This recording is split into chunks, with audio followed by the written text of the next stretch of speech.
We have found Authentic Business Adventures, the business program that brings you the struggle stories and triumphant successes of business owners across the land. We're locally underwritten by the Bank of Sun Prairie. My name is James Kaitlin, entrepreneur, author, speaker, and helpful coach to small business owners across the country. And today we are welcoming / preparing to learn from Kaitlin Rohowetz. I hope I nailed that. Yep, you did. Good job. Owner of a Better Body Massage in Madison, Wisconsin. So Kaitlin, how are you doing today? I'm doing great. Yeah, busy day in the life of entrepreneurs, but... Yeah, right? Hey, it's Monday. Yeah, exactly. Hey, how's it going to go? The long list of things to do on Mondays. Yeah. Overall good. Thanks for having me. Well, thanks for being on here. You, I'm sure, have a good story, and I'm trying to think, I guess so that people know you're also a client of Calls on Call. Which, Yes, that works really well for our business. Full disclosure, right? Yeah. How long have you had a Better Body Massage? So this year I'm still saying this year because it's January, but last year, 2022, we celebrated 10 years. Did you really? Yeah. Well, congrats. Thank you. Yeah, it was A decade. pretty huge accomplishment. Nice. Yeah. So, what made you decide to start a massage therapy business? Oh, that's always a funny question. I kind of started doing massage on a whim, to be honest. I always knew I wanted to do something healthcare, somewhat related, but I thought that would be nursing or something, occupational therapist, something like that. Yeah. And at the time, everything had nursing shortages and everything was 3-year waiting list. So I was like, well, I don't want to wait 3 years to go back to school. And I ended up taking the massage therapy program at Madison College because I could get in right away and it had a lot of the same prereqs as nursing. And then I loved it. I had never had a massage before I went to massage school. Really? And, yeah, ever. Oh, wow. So I was just like, this sounds fun, And then I did really end up loving it because it's still helping people. You're helping people with pain, tension, stress, but it's like night and day difference, the type of environment you're doing it in. Like a hospital or a clinic compared to a nice relaxing spa cold and prison-like versus exactly. warm and sterile, welcoming.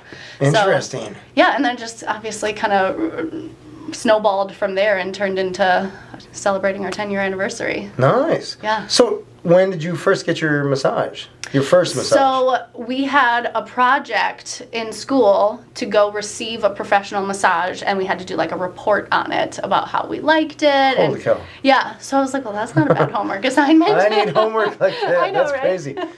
But then part of massage school is practicing hands-on, right? So I was giving and getting massages 3 days a week for almost a year straight. Wow. Yeah. I miss that. Nice. The giving? I mentioned just the wrist. Hands? Yeah, it is some wrist and hand strength, but you build it up fairly quickly. Okay.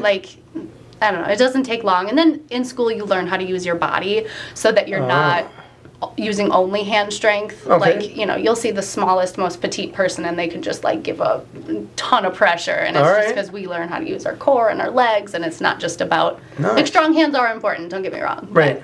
All right. Yeah. Yeah. So when you go to school at Madison College, how long a program are we talking?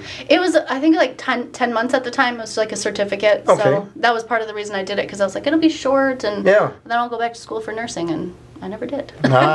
So did you start your business right after you got out of school? Not right away. I had no idea what I wanted to do, so I went to Massage Envy, corporate chain. Yeah. It was great place to get my foot in the door when I had no idea what I wanted to do. And then I was going to actually bring this up because I was like, this is kind of a fun story. I ended up starting my business because I was having a garage sale. All right. And some person comes and she goes, sees something in the back of my garage. It wasn't for sale. And she goes, is that a massage table? I was like, yeah. She goes, you're a massage therapist? I go, yeah. She goes, me too. She goes, I'm actually looking to rent my own place right now. I'm looking for someone to rent one with. So I met this random person. Wow. At a garage sale. She seemed nice, and we decided to rent a space together and start a business. So you got a business partnership just from a random person that you met at your own garage sale? Basically, yeah. Yep. Nice. And it ended up being, I don't necessarily recommend that as a strategy. How to start a busis. Open a garage sale. Nice person at a garage sale. No. So yeah, it ended up being great. We rented space together, but it was basically her first starting her business, and me, I didn't really know anything about starting a business, but I was like, let's give it a try. All right. So how long did you work at Massage Envy before you got together with this garage sale? A year. It wasn't very long. All right. So I started my business about a year after working at Massage Envy, and then I was only doing both for about 3 months because I figured I wanted to have a safety net. I wasn't going to be like, oh, I'll just start my own business and hope everything goes well, even though that's kind of what I did. But I had that safety net in case things didn't. And at the time, rent was so affordable compared to now, at least, that I did the math and I was like, well, worst case scenario, it's not like I'm going to lose that much money. I'd have to I think I've equated it to like, if I do 12 massages in a month, I'll break even or something like that, whatever the math was. Okay. Yeah, it was like super, we were over at the Clock Tower buildings on Odana. And oh, nice. That's not too far from here. Yeah. So, funny. Yeah, cheap rent. All right. Not super involved, but yeah. So did you shared a room or not shared, but I mean, she did her massages in the same space? So she just had her own separate business in her own room, and then mine was still my own separate business, and I had my own room, and we just each had our own clients, networked, and did whatever we wanted to do to get clients. Yeah. So I had no idea what I was doing. I just had a lot of ambition. And well, I imagine working for Massage Envy, I mean, you got to see some systems and stuff like that, good or bad. I was just going to say that. Yeah, I definitely figured out some things. I don't want to say anything bad about them because for me at the time in my life, it was like the perfect, right? It's like it's a really good job for what I needed at the time. But then once you are on your own and you figure out like what you want to do, there are just a ton of things that I knew I was going to do differently. Sure. Have more one-on-one time with clients. Like that environment just, to me, as the therapist, felt kind of rushed sometimes. So that was thing number one, like build more relationship, get to know my clients. It's not just like random walk-ins. Like I wanted to see people and develop care plans for them and actually see them get better and see them on a regular basis. Okay. So that's kind of what my business turned more into, is like, yes, massages are relaxing, but they're also very therapeutic, like the therapy side of your shoulder hurts. Let's have you come in, 2 or 3 times in a row closer together until you stop having that pain. And then we'll spread the massages out, but you'll still come in, every 4 to 6 weeks to preventative maintenance. All right. That's basically what I preach a lot of now is preventing things rather than running yourself down and trying to fix everything. It's probably easier to prevent, I imagine. Yeah, usually, yeah. Especially this day and age with all of us having so much stress and everything, it's inevitable. You're going to get aches and pains from life, but prevent what you can. Yeah, there's a lot of movement. I was joking with my wife the other day, like, because, we had to reschedule this because we were both sick at different times. But my wife's like, how are you feeling? And I'm like, I think there's not a day in my life that I can remember where nothing hurt. There's just always like, is it an ankle, shoulder? Yeah. You got a sore throat, just always something. Yeah. I can still feel my shoulder from when I played dodgeball. Yeah. Man, when did we play dodgeball? 2 weeks ago? Oh, yeah. But it's one of those, like, we don't play dodgeball every day. Yeah. But when you do, you're like, pick up a ball, throw it, no warm-up. Yeah.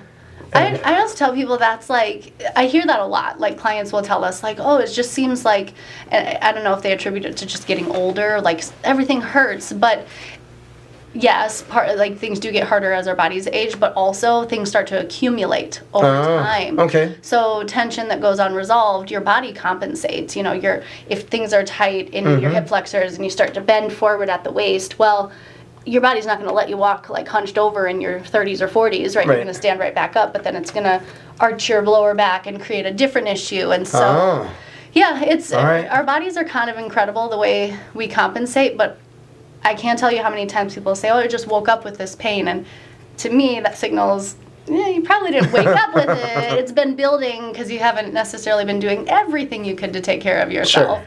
But it's hard. Taking care of yourself is like a full-time job. So yeah, I suppose it's not necessarily top of mind because you're going. It's not really part of our culture just either. Like, hey, pause for a moment and do some pre-workout warm-up stuff or whatever. Yeah. Well, when's the last time you had like a day where you just are like, oh, there's nothing on my agenda today. I'm just going to like relax and stretch and... I think it was in the womb. Yeah.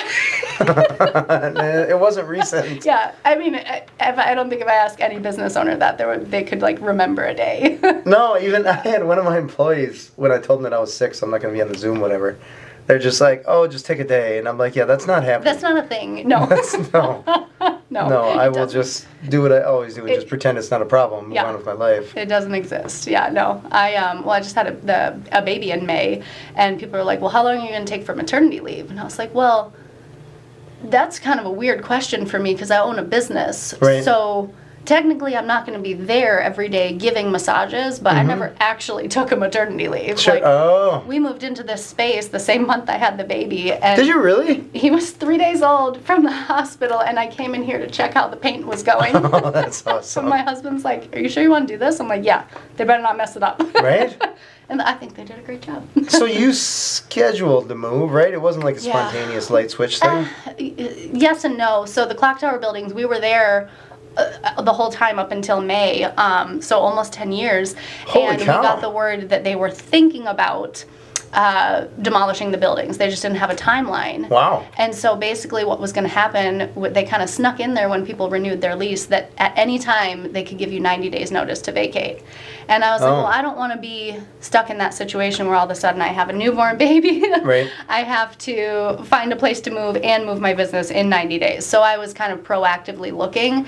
Got it. And that's just how it happened to work out. But, you know, things have a way of falling into place sometimes because we love the space. So you were in the same office building.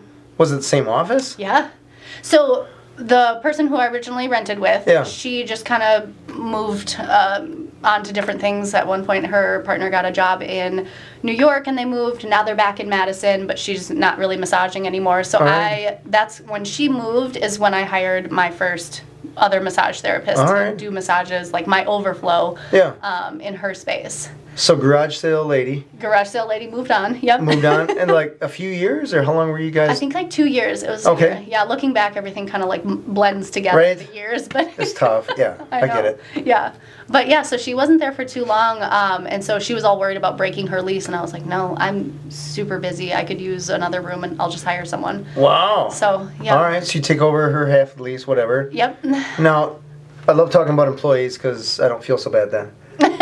How do you hire your first massage therapist? Because you're talking about you got to hire personality, skill set, and I'm going to say tolerance, for lack of a better word. Yeah. Just tolerance with yourself and them. Yes. Vice versa. I will say I have gotten much better with it over the years about being a little bit more, like, defining what I'm looking for. That's kind of been my strategy over the last 10 years anyways, because I have a habit of just diving into things and being like, yeah, I'll do this and figure it out along the way. And that's great in some situations, but other times you want to be more detailed about exactly what you're looking for and have more of a plan. So the first massage therapist I ever hired did not last. She was a great massage therapist, but then all the other things like personality, reliability, you know, the timeliness, the cleanliness, all those other important things that I just do naturally that you know, naively assume like other people can be great at, and then they're not. So as far as massage goes, she was great, very talented. Perk of my job is I have to receive a massage. Nice. All right. I'm like, you'll suffer through it. Yeah, that's kind of a perk of the job. So that part went well. But then over the years, I kind of made note of the things I look for, you know, reliability. You show up to the interview, even just like 5 minutes late, I'm like, strike one. People show up late to interviews? Oh, yeah. We just hired, you met Antoinette up front. She's our new administrative assistant, just part-time. We're still going to use calls on call. There's other things I need help with around here, too. But before her, I hired or interviewed 2 other people, and both of them were almost 10 minutes late for the interview. You're kidding. And I'm like, I'm hiring an assistant to make my life easier. You're late. That's funny. That's funny. It's just, you know, sometimes I don't know. People just have different ways of thinking, but now I'm a little more clear on what I want. So got it. Yeah, like now reliability, customer service is a huge thing we look for. So it's not just like being good at massage. It's about like how well you can talk to people and relate with people. Right. You know, somewhat sales. I don't like to think that we're salesy at all. Everybody's in sales. Exactly. Though. If there's a transaction of money. Yeah. So how to basically facilitate those conversations without it feeling unnatural, that kind of thing. So, So the first one, good while it lasted. I'm not unhappy about the experience because I learned something from it. But but it quickly grew from there because she was my first one. And then I'm trying to think again, the timelines all start to jumble. But at some point I started teaching at the massage school just part-time. I was over in here? there. not this one over here. It was at Madison College where I went to school. Oh, really? The program instructor or program director at the time reached out to me and was just like, we could use an extra instructor in our clinic. So once they've gone through the program, they would do a clinic that just operated basically as a massage studio where clients from the public would come in and get massages from the students. And it was my job to kind of like oversee that part of it. So that was a lot of fun because I loved being back in a learning environment. Yeah. But then also I could kind of hand pick people I liked and be That's like, you want to come work at a better body? So I still have 2 people that were I call them my OGs, my original people. Oh, that's awesome. From the massage school, they still work here. That is cool. So yeah, once I kind of fine-tuned what I was looking for and what I needed and then had a better screening process, then I ended up having like a really good retention rate that I'm proud of. So you kind of pick up the litter. Yeah. All right. Do you still do that?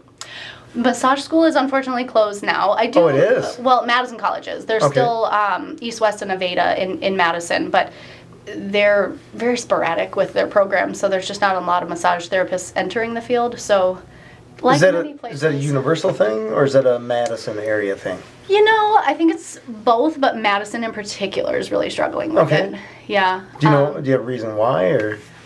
COVID leads us back to the inevitable conversation about COVID. Yeah, right. But, during the pandemic, massage was just one of those industries that, like, you couldn't get around it, right? Like, it was weird because we were technically allowed to be open because in Wisconsin, massage therapists are considered healthcare professionals. Okay. So we were written in the orders that we could be open, but then some people were like, why are you open? You shouldn't be open. Oh. So we didn't really advertise the fact that we were open. Like other massage therapists would be super judgy. It just became like a very weird and stressful environment for the massage therapists. Right. Because clients like needed us, but we also had our own stuff going on. And so self-care, it was like, we're preaching this, but we're not taking care of ourselves. So a lot of the massage therapists just left the profession. Oh, wow. In 2020. Like, I mean, I've been doing this for, 12 and a half years now. So like, basically, I have a lot of friends who, they don't work for me, but I know them. They're massage therapists and they're great. And a lot of them aren't doing it anymore. Oh. And then with the school closing, last year was their last class that graduated. Oh, so it's pretty recent. Yeah. Okay. So I'm like, that's just gonna, and even then the class that graduated, normally their class size would be about 15 students. I think the last one was like 6 or 7. So, and that was part of the reason to close it, because the past few classes had just been so small that, I get it, they got a business to run and they can use that entire space at the school for nursing or dental hygiene and, fill the space with programs that are a lot more lucrative for the school. So interesting. It's kind of a bummer. Yeah, that's one of the things about the pandemic that was very interesting for me to see as a business that does a lot of business with different businesses. Right.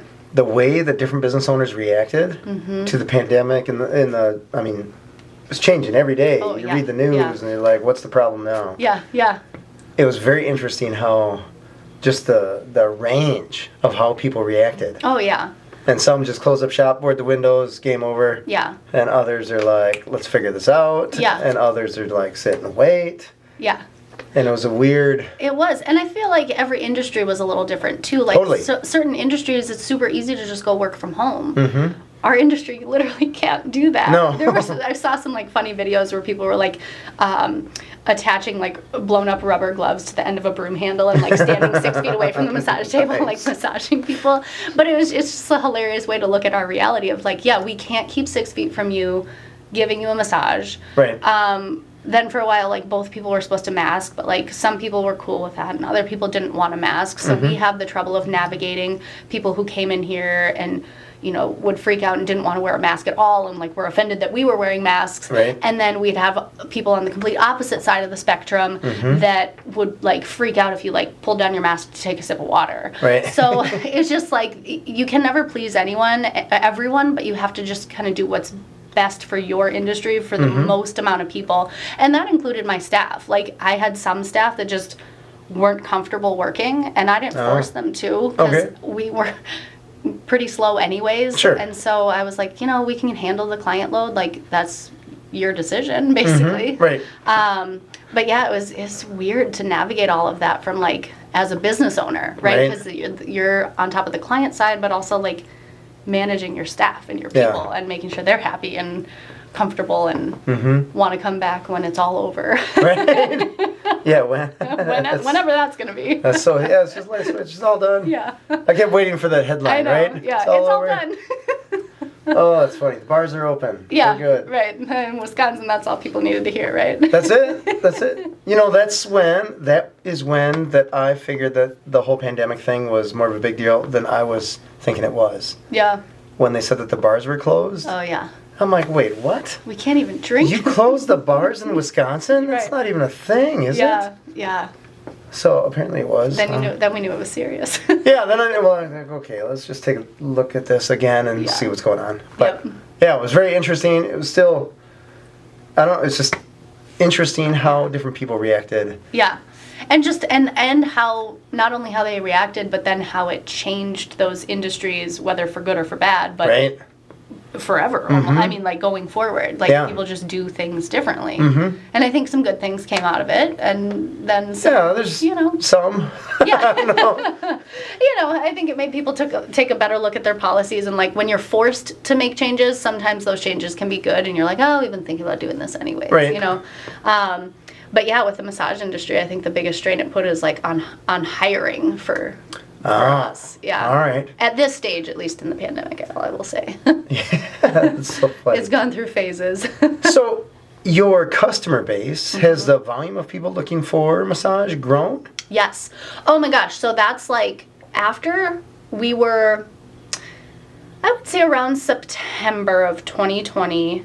Things had been open for a few months already, but that's when we kind of noticed people starting to trickle back in. All right. And then by January of 2021, you could not get an appointment. Not just us, like anywhere. Holy cow. And it was just like a switch flipped. And I hired Grace, one of our massage therapists. She went to massage school during the pandemic. So they had, how do you learn how to give a massage when you can't practice in person? I don't know. So you pillows? basically, I don't know. well, they basically had to find people in their bubble. Like for her, I think a lot of times it was her kids or her siblings would come over and she'd give them a massage, and then they had to log their hours. But I was funny. You kind of get gypped because you're not getting the hands-on instruction. Right. But Grace is an anomaly because she's like amazing. She's one of the best massages I've had from someone who was like brand new. So I was like, please come work here. She's still here. She's great. But yeah, it's just, it was so weird, like how that whole thing happened with the schools being closed. And then I told her, I was like, you're going to be really busy really quickly. Because normally when I would hire someone, I'd say it takes about 2 to 3 years to really build up your steady clientele. Like I'm going to market for you and get clients in the door, but then it's your job to like get them to like you and tell them to come back. And yeah, exactly, retention. So normally 2 to 3 years was the time frame I gave people to like have a steady, full, consistent schedule. Yeah.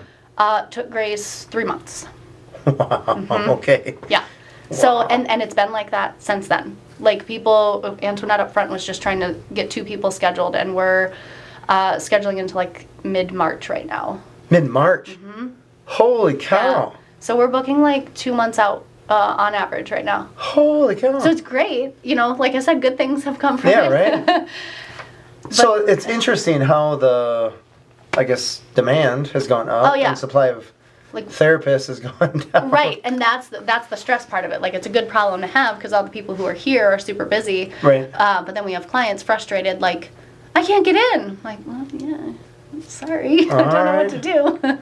Yeah. So with this space, can you add more employees? We can, We have plenty of room to hire more people. So if anyone's listening to the podcast and wants to become a massage therapist, you make good money. All right. You just got to find them. Yeah, exactly. Yep. All right. So I guess, before pandemic, was this a problem with therapists? Not really. I mean, so this is how I used to put it. I used to say, help is easy to find, but good help can be hard to find. Oh, yeah. Right? Right. So I could find massage therapists pretty easy, but like to have one who I'm like, you're going to be here long term. Like, you're a really good fit for our culture, like everything personality wise. Now you just, help is hard to find, let alone good help. I don't even think good help exists anymore. It's kind of the feeling I get. It's rare. Yeah. It's rare. Very rare. Yeah. I think we're in a similar situation, right? Because we're essentially selling services that other people are performing. Yep. And so you have a level Yeah. that you're selling and Yep. a level that you want people to perform at. Yep. And you don't necessarily know where they perform until you hire them Yeah. and get going. Yep. And then you learn like, hey, you're a unicorn, or hey, Not kind so of a much. donkey. Yeah. Right. Kind of a donkey with a birthday cone on it or Yeah. something. So it's interesting. I guess I just realized that now. Yeah. But it's tough. It is. It's very tough. It is, and you do your best in the screening process, and it's so hard because you also want to be selective to like maintain the value of your brand, Right. but you're also desperate for help. Mm-hmm.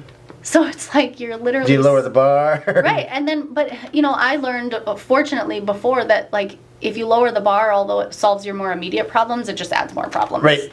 Agreed. Down the line, so I won't anymore. Right. I'd rather be the place where it takes 2 months to get in than the place you get a bad massage or have a bad experience. Right. You know? Fair. Totally So, fair.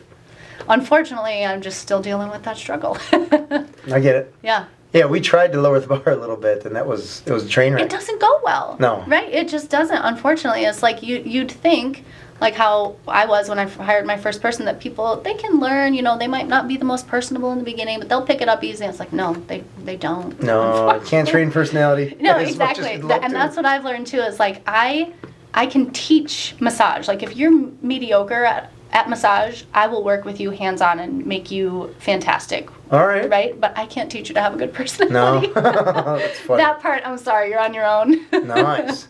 Yeah. So let's talk about your space here. Yeah. You have, we're in a couple's room This here. is a couples massage room. All Yeah. right. So we do some of those. Then you have other... Yep. So across the hall we have a skincare room. So I have one provider who does facials. So she does Oh, chemical wow. peels. Yeah, we do fun stuff like peppermint scalp treatments. In the fall we'll do like a pumpkin spice facial. Gotta have that. Like pumpkin spice everything. Yeah, exactly.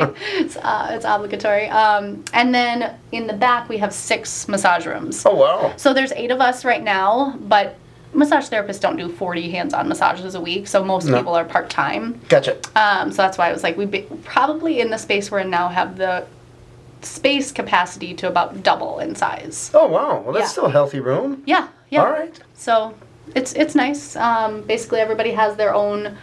Technically, it's not their own rooms, but because we have that ability right now, there's only a handful of us. We kind of pick our favorite rooms, and you can All decorate right. the way you like, and Sure. leave your things the way you like them. Have So- your own space. Yeah. I've always been curious about this with massage places.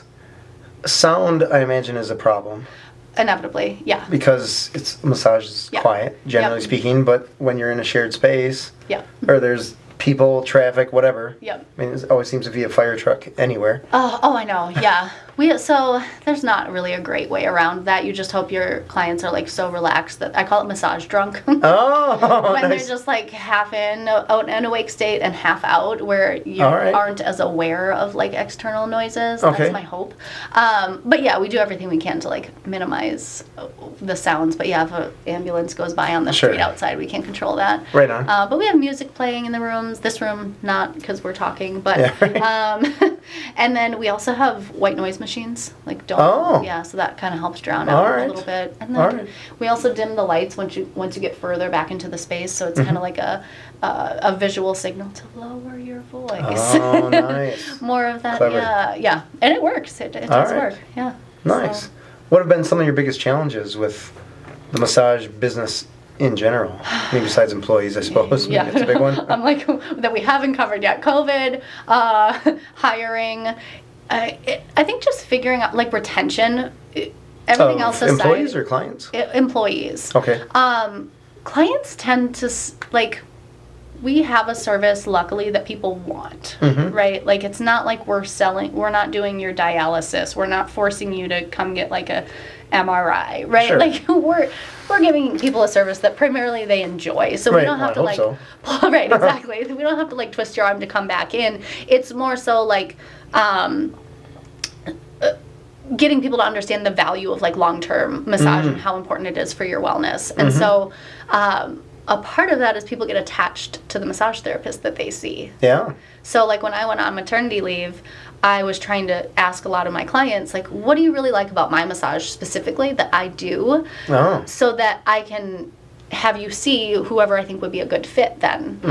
Because I could guess, I could say, we normally work on, hips and legs, so I'm going to book you with Kai, or you really like cupping, so I'm going to book you with Persephone, whatever, you know, like I could guess, but I wanted their feedback. So I asked them, and I was like, well, what do you really like about my massage? Because then I want to match you with someone who'll be a good fit while I'm on maternity leave. And I think a couple people could articulate it, but most people were like, you know, I don't really know. I think I just like you. I was like, well, thank you. Yeah, right. You have magic hands. Yeah. Similar situation, I guess, right? Yeah. Because our clients get attached to our employees. Yep. Employee goes away for whatever reason. Yep. Then clients are like, what the hell? Yeah.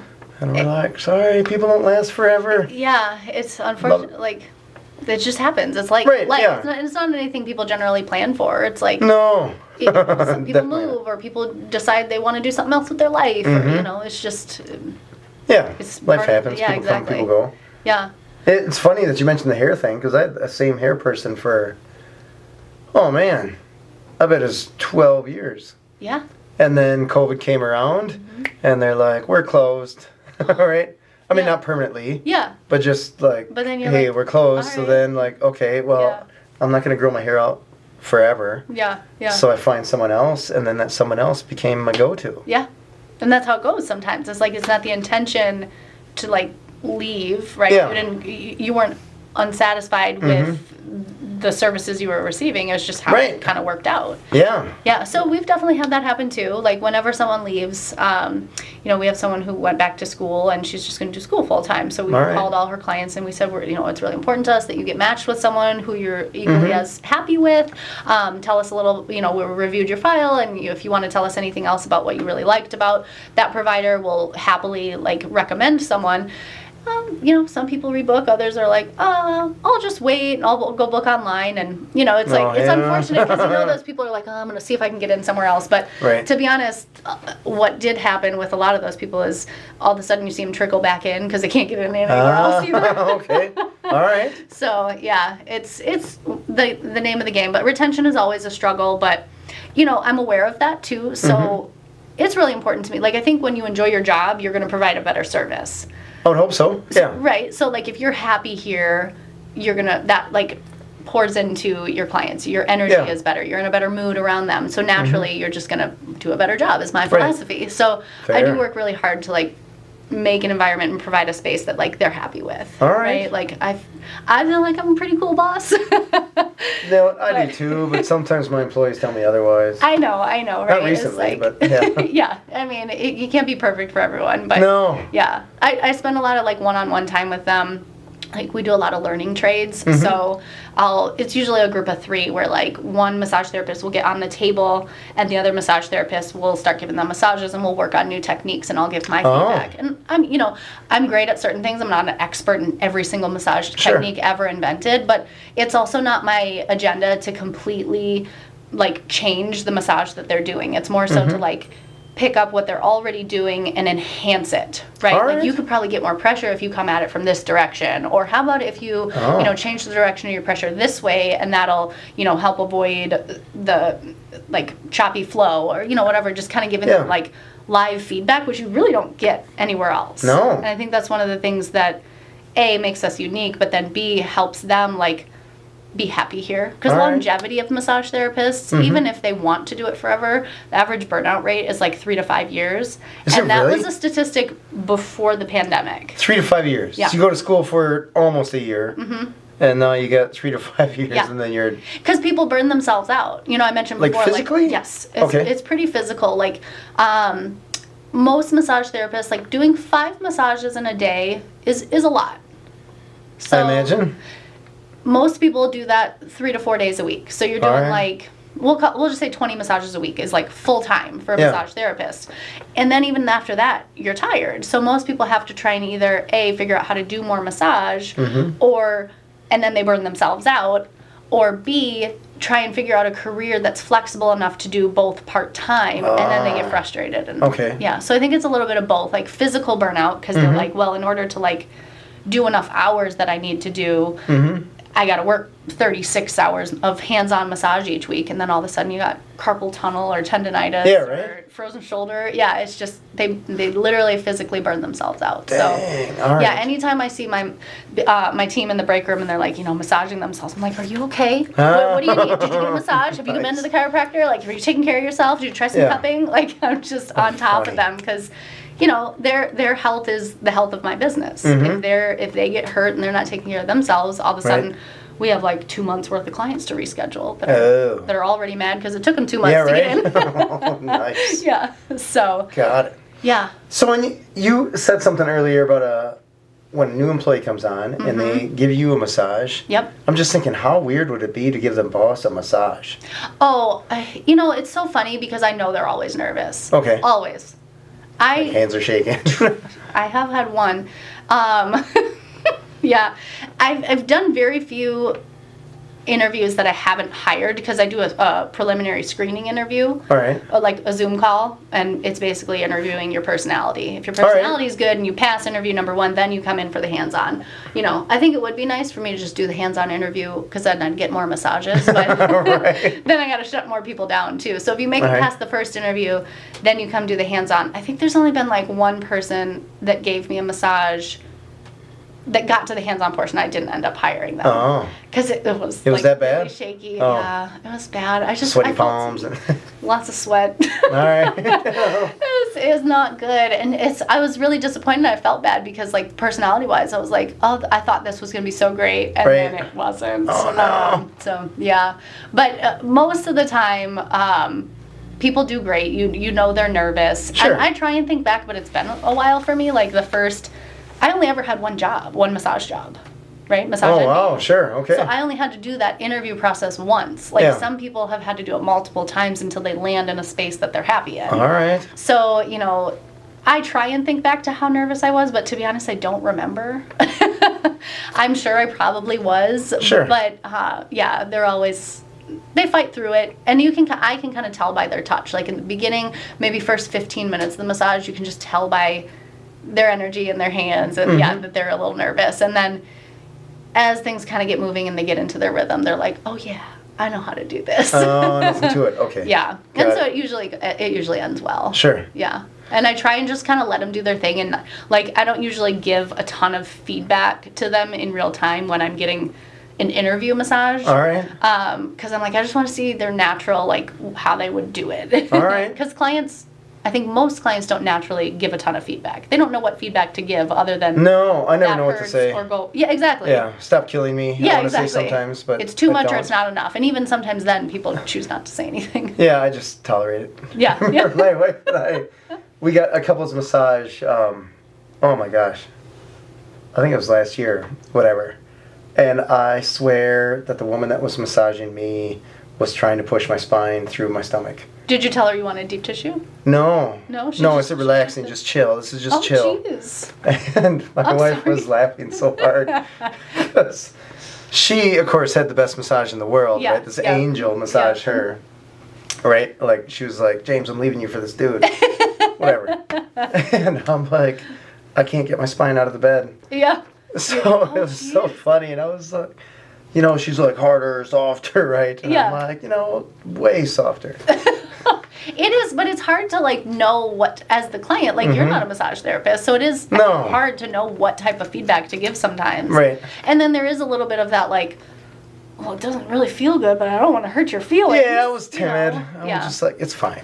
That doesn't seem like your personality, but I always tell my staff that. I'm like, even people who you would think would speak up, like, they don't, because it's just different. You're, like, laying unclothed on a table. Yeah, right. There is like a slight, even if it's not conscious, there's a slight power differential that, like, as massage therapists, you kind of have to be aware of. And, like, check in with people and, set the expectation up front. Like, what kind of pressure do you like? So, I've had some, not here, but I've had some bad massages in my life. And it always teaches me of, like, okay, that's one thing, I can point out that we definitely do differently. Yeah, like, whenever I get a massage, I'm just, like, super relaxing. Don't try to fix a thing. Yeah. Because regardless of how many times I tell them that, they're all just like off the ropes. Yeah, they probably feel your softball or dodgeball injuries Probably. in their shoulders, and they're like, we got that is the curse of the massage therapist. So they want to fix it. Yep, they're like, oh, I found this, I gotta fix it. Yeah. But some people don't want that, and you gotta respect that. Like, no, because they find that knot, and they're like, wow, let me get the drill out. And you're just here to relax. Yeah. So, and there's therapeutic benefits too to just relaxing, especially for like someone who has a super busy lifestyle. You don't take the time to relax. So all of a sudden when you finally have like an hour to yourself to just chill, maybe that's all you want to do, and that your brain can finally rest for an hour. That's very true. Yeah. Part of it though, I guess I always think if it's pain, I won't fall asleep. Because sometimes I've had some expensive naps. Yeah. I didn't mean to.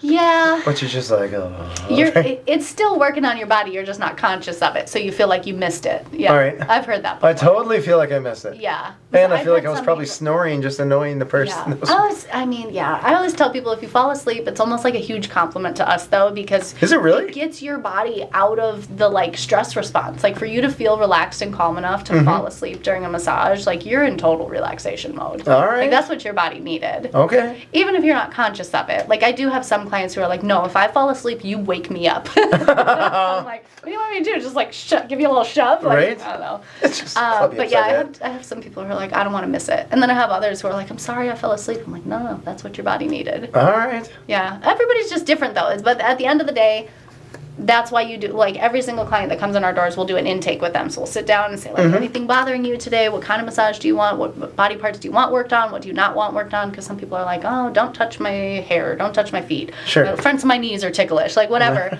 So we'll literally walk through like, okay, I'm going to work on your back, your hips, the backs of your legs, and then we'll flip you over. We'll work on the chest, sides of the neck. We'll do some face and scalp, arms and hands, and then the fronts of the legs and the feet. And we'll use medium pressure, but go a little harder in the shoulders, like you said. You know, we'll do just like, and say it back to them to make sure they know we're understanding them, because that's the worst. I hear those types of stories all the time. It's like I go get a massage and it wasn't what I wanted, or so we really try and like give people what they're actually wanting too. Nice. We have our professional opinions and our agendas of like if we do find stuff, it is hard to be like, okay, I'm not gonna work that out, I'm not gonna get that knot out, but at the end of the day we're just I call it like 80% what the client wants and 20% what you know about your profession. Just like throw that in there. Sure, that's fair. Yeah. That's totally fair. What are some things that you would like clients to know? Maybe just universally for massage and specifically for you guys. Yeah, I mean, I feel like I feel like a lot of clients don't realize like how trained some, not all massage therapists, but some massage therapists, everyone who works here, we memorize every single muscle and bone in the body, their attachment points. Do you really? Yeah, in school. So we learn like kinesiology, what muscles, cause abduction versus adduction. So when clients say like, it hurts when I go like this, and we know in our heads, well, what muscles are causing that movement, So we're, technically our scope of practice, we can't treat or diagnose you, but we can think like, okay, if that motion hurts, that's where I'm going to look because those muscles are probably tight. And then we also know like what muscles are antagonistic to each other. So like whatever hurts to do, whatever's tight on the front is oftentimes tight on the back too, because your body is like this giant tug of war. Sure, yeah. So some people maybe know this, but I feel like I'll occasionally get the question like, oh, you have to be licensed to be a massage therapist? I'm like, well, how many garages have they been in? Yeah, exactly. And I mean, in a lot of other countries, you don't have to, but... Really? Yeah, I don't know. I don't know if that's good or bad. I think that I've had many, we travel a lot. I've had many massages elsewhere, and you can tell the countries that they like know what they're doing versus the ones that are just like unaware of like how long your muscles are. They'll like stop halfway through, and I'm like, that's weird, but okay. So, I'm not here for therapy. I'm just relaxing. Sure. Yeah. Interesting. So I think that's the biggest thing is like massage is, yes, it's relaxing. Yes, it's like spa-like, but it's actually like we're very trained. All right. So we kind of, I say to people like we definitely want to avoid that like medical, sterile, clinical environment, but yet be able to still help you in some of those ways physically. So we're kind of doing that, but in a more relaxing environment. All right. So we're kind of the best of both worlds. Nice. Yeah. And then if people do need things that are outside of our scope of practice, obviously we'll send them to like refer out to a physical therapist or chiropractor or something. But yeah, I would say that's the biggest thing. I wish clients knew the level at which many of us are trained, and then we have to continue that. Like, to renew our license, we have to do a certain amount of continuing education. Every couple of years? Every couple of years, yeah. And we all, because of the hands-on learning trades that we do together, we all go, like, way above and beyond that. Oh, nice. But, yeah, the minimum limit is, like, 12 hours per year, which is not nothing, but it's pretty easy to do, like, online courses that you can just kind of, like... All right, next. Yeah, yeah, exactly. So yeah, I think we really dedicate ourselves to like learning and knowing about the body and always improving. So, yeah. Interesting. And I wish they would just know that we're booking 2 months out, so be patient with us. Yeah, right? That's the only other thing. Most people are pretty chill about it, but some people definitely get upset. That's so funny. It reminds me, we answer phones for different companies. Well, yeah, it's your people that have to deal with it, unfortunately. Oh my God. We'll have people for accountants call April 15th. At noon, and they'll be like, "Can I drop my taxes off today?" Like, no. And when we say no, we've had some people just get livid. Yeah. And I'm like, really? You really waited, and now you're making it our problem. Sorry. Yeah, it's just a weird... Yeah. So, I mean, this is just the world we live in. Like. Yep. It's the instant... People want instant results with everything, and it's not always possible. Yeah. Yeah. It's just a different world. Microwave society. Yeah. Do you have any crazy stories as far as clients go? Something where you're just like, that was a nutty client, or... No, you know, we do, like, honestly, right when you ask that question, the thing that comes to mind is, like, sexual harassment in the massage field, which is, like, something we do have to worry about. Sure. But, like, we've been lucky because I think we kind of established that, like, we know what we're doing. Like, when a client comes in here, even if they were going to try and be inappropriate, if I sit down with you and talk to you about, okay, so which movement does it hurt when you do? Like, you all of a sudden are going to get the vibe that, this is not that kind of place. Sure. You know, I can't pull that here. Place. Yeah. Yeah. Right. So, luckily, we don't have any, like, weird people. I would just say, like, our clients... I have some people, like we have a massage therapist who drives from Beloit to work here 2 days a week. Holy cow. Mm-hmm. Amy, she's here today. Wow.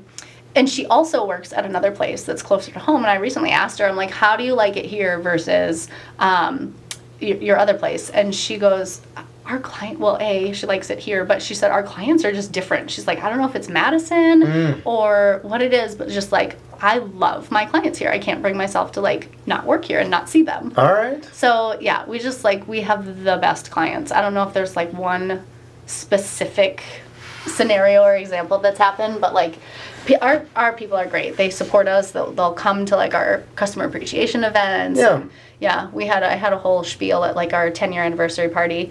And I started talking about, like, a timeline of what's happened over the years. And all of a sudden, like, I was like, I'm not going to cry. I started crying. I'm like, okay, I'm just trying to get my words out. I just made eye contact with this one client who's been coming here forever. And, like, that's how I got through my the rest of my spiel without crying. Funny. And I was like, apologize. I'm like, sorry I stared at you the whole time because I know you're not supposed to do that when you're supposed to, like, you know, not focus on one person too long. And he was like, no, it was totally fine. I got you.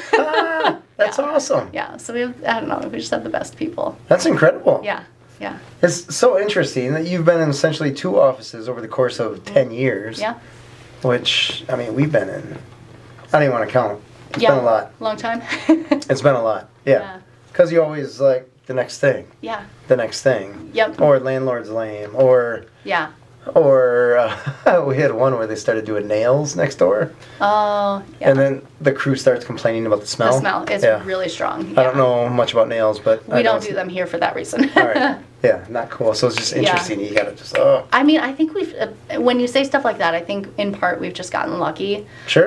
Because the first space I moved in, I didn't anticipate that we'd be there as long as we were. And then we were just outgrowing it. So even if Clock Tower hadn't told us they were going to demolish the buildings, we were outgrowing that space anyways. Because we only had... Well, we had 3 treatment rooms in there. Okay. So it was the 2 that the girl and I shared, and then at one point we had like an esthetician come rent, and that didn't last very long. But and then eventually they both left, and I was using all 3 rooms. But there were 8 of us, and only 3 treatment rooms. Whoa! So we had to be very strategic about, like, okay, you work from 9 to 2, and then I have my first client from 2:30 to 8:30. Sure, like, just a turnover. Yeah. Oh, it was awful. And then we were constantly having to worry about being, like, overbooked, and, like, I would work with your staff to be like, okay, if there's more than 3 people on the schedule at the same time, tell me, because that's an emergency. We can't this is just not possible. Wow. Right? So, like, all right. they actually emailed me about it the other day, and they're like, oh, we noticed 4 people are on the schedule at the same time. I was like, oh, yeah, I forgot to tell you. Like, that's not a thing anymore. Oh, that's awesome. But, yeah, so there's just, like, all the crazy, like, it was a long time coming. We needed to move out of that space, like, way earlier than we did. All right. Better late than never. So you've been in here 5 months? Yeah, since May of this year, so Wow. 2022. So yeah. All right. Yeah. So you seem pretty established here already. Well, we had a lot of the stuff, but yeah, we're getting there. All right. Yeah. I mean, like build out and all that kind of stuff, or whatever you had to do. I hired out. The build out. Actually, we didn't change anything with the walls, All right. which was nice. Like, it was a tax firm before we moved in, and so they had all these individual offices. And like, I was like, perfect. These will be our individual massage rooms. Nice. Yeah. So, and we actually bought this space. So this is a business condo. I didn't even know that was a thing. Did Yeah. you? I bought one, so that's how I know. Okay. Yeah. But yeah. So my Before that, I went to know it. Yeah, no, I was working with a real estate agent, and he showed me this, and he was like, you're buying it. And I was like, I can't afford to buy a building that size. And he was like, no, it's a condo. I was like, that's a thing? I knew about residential condos. Yeah. Yeah, so it works out. I mean, there's, of course, the headaches of owning versus renting. Our heat went out in the cold, and Oh, I got to pay for it now. yeah, look at you. Versus Yeah. calling my landlord being like, come fix my heat. Yeah. But, yeah, I think so we plan to be here for a long time. That is cool. Yeah. That's super cool. Yeah. So, massage, there's like 50 gazillion places that have gone up in the past, maybe even 10 years. Yeah. I mean, you mentioned Massage Envy, but there's like everywhere. Strip mall comes up, massage goes up. Yeah. Where that was not necessarily the case 10 years ago. So is that a trend? Massage Newer? is becoming more well known as not just a luxury, right? Okay. Like, there's nice spas like Sundara, but for those types of things, you're really going there for like the pools and the hot tubs and the environment and take the day.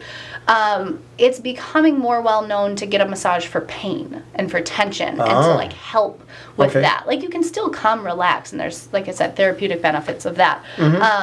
But it's becoming more well known. When the massage school opened here, it was probably around that same time, because I think the massage therapy at Madison College opened. I graduated in 2010, and I think I was like the 5th class, and it was weird because they were like 9 months long, so maybe they were open for about 3 years or so before I went there. So that timeline kind of adds up, that they start teaching more massage therapists, and all of a sudden more places pop up. Sure. Yeah. Interesting. Yeah, so it's funny. But anyone who wants to start their own business should definitely listen to this podcast, because it's not always like, oh, I'm just going to go do it, and there's going to be no trouble or challenges. Sure. Perfect segue, though. Yeah. What are the top 3 challenges that you've had to deal with that you didn't necessarily expect? You just don't know what you don't know. Okay. And so, like, everything for me was learning along the way. I just had to figure everything out, which is not a bad thing to have, because I never struggled with perfectionism. But even things like figuring out software, scheduling systems, employee laws, employment law, right? Like, you just, and most lessons you learn the hard way. So, hiring was probably the biggest lesson. I had to learn how to vet better, how to do those, like, Zoom interviews first. I think also just learning software, like, my philosophy now is start with the end in mind. Okay. Right? So, like, some softwares only have certain capabilities because they're free. Right. Or $20 a month, right? But then you eventually outgrow them, and it's this huge hassle to switch. So we stuck with this software that had nowhere near the capabilities that we needed, and like put off switching because it's this huge undertaking when you switch a booking software. Like all your clients, then you got to make sure people didn't get double charged or not pay. So start with the end in mind. Like I'd rather pay an extra $20, $30, $50 a month for a software that I'm going to grow into, rather than have to like have these be cheap in the beginning and have to grow into it. And then ask for help. I think because that was the biggest lesson I've learned is I had so many issues because I was trying to do everything myself. In the beginning, you kind of have to. You're a solopreneur, you're the bookkeeper, you're the marketer, you do everything. But then eventually, I went from when I started asking people for help, that's when my business really started like scaling, not just slowly growing and maintaining, right? Okay. So, you know, if I wanted to make an employee handbook, I hired a lawyer to do that. Or if I wanted somebody to make sure the space was clean, I hire a cleaning company. If I want somebody to help answer, like we were answering our own phones like people would leave messages, I'd call them back. One of my massage there. It was a disaster, right? Because I was being cheap, where I was like, I can do it. And there is like a learning curve of hiring a staff, right? Like you have to train them. But so that was the biggest thing, like challenges. I had to break myself from that habit of like wanting to do everything myself as an entrepreneur. You're like, oh, let's just we just want to. Yeah. Because there's certain ego. Well, yeah, and you know you're going to do it best. Yes. Yeah, no one can do it like I do it. We joke all the time about that. But yeah, there's being able to do it best and then actually being able to get it done the right way. And it's like, sometimes you have to pay for that, but then that was a huge learning experience for me, that like once I finally started getting more in that mindset, that's when business really started to take off. Yeah. So I'm like, oh, there's something to this. Fair.